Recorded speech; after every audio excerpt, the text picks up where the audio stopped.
Iniciamos un nuevo capítulo de historia en France 24. Mi nombre es Patricio Peralta. Bienvenidos. Tropas y tanques militares llegaron hasta la Plaza Murillo, en el centro de La Paz. Pasado el mediodía del miércoles 26 de junio, irrumpieron la Casa Grande del Pueblo, sede del gobierno boliviano. Muchas gracias, la señora tanqueta, ¿no?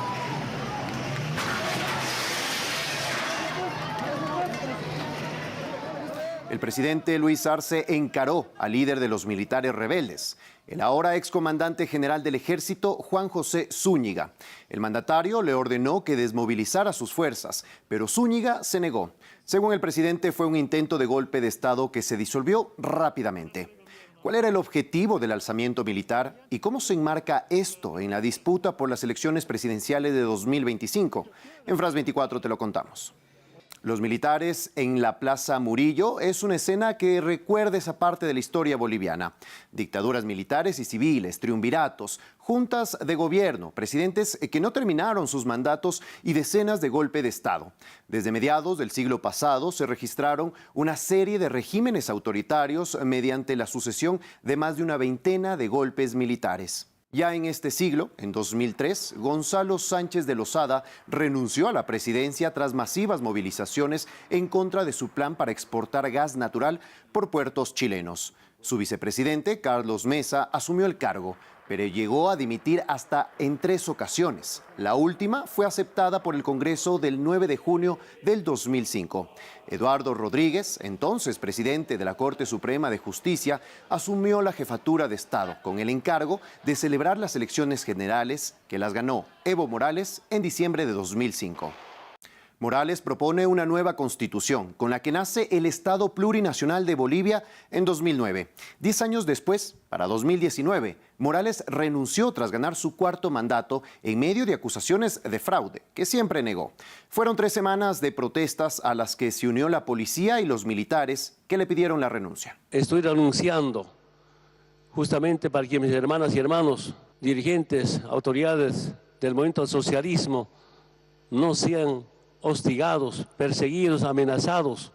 Lamento mucho este golpe cívico y algún sector de la policía puede emplearse para atentar contra la democracia. El detonante fue que el Tribunal Constitucional habilitó a Morales para que sea candidato, pese a que la Constitución boliviana establece que una persona no puede gobernar por más de 2 periodos consecutivos.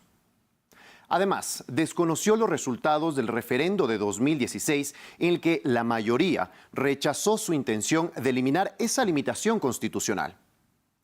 En ese momento también renunció su vicepresidente, Álvaro García Linera, y la presidenta del Senado, Adriana Salvatierra. La entonces vicepresidenta del Senado, Yanine Áñez, asume la presidencia de la Cámara y se declara presidenta interina, con la Biblia en la mano, pese a las dudas sobre si la Asamblea contaba con el quórum necesario para instalar la sesión, que duró apenas unos minutos.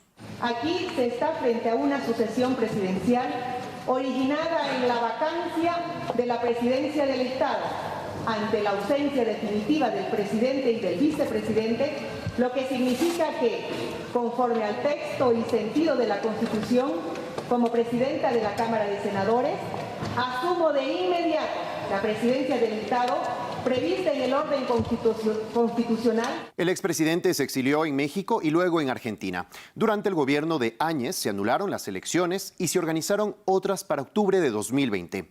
Morales propuso como candidato a Luis Arce, exministro de Economía conocido por su rol en el crecimiento económico del país. Finalmente, Arce ganó la presidencia con el 55% y obtuvo mayoría en la Asamblea. Áñez, por su parte, fue procesada y sentenciada a 10 años por su tumultuosa llegada al poder.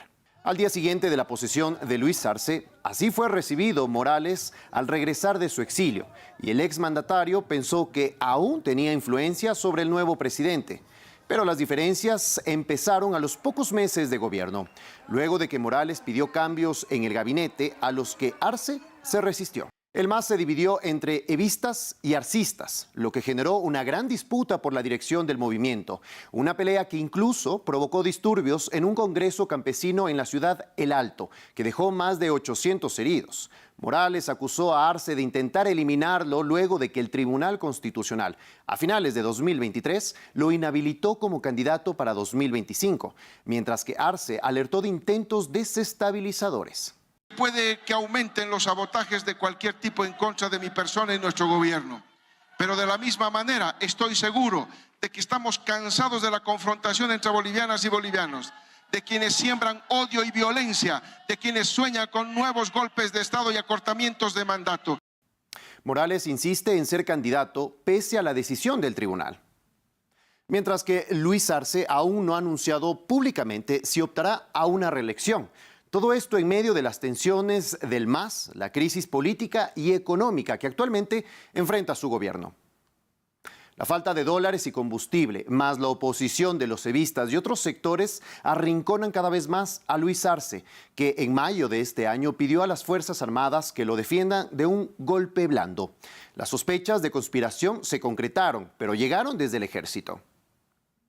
Cuando Zúñiga movilizó a las tropas a la Plaza Murillo, Evo Morales alertó de un intento de golpe de Estado, pero recientemente se retractó e insinuó, sin pruebas, un autogolpe y pidió una investigación.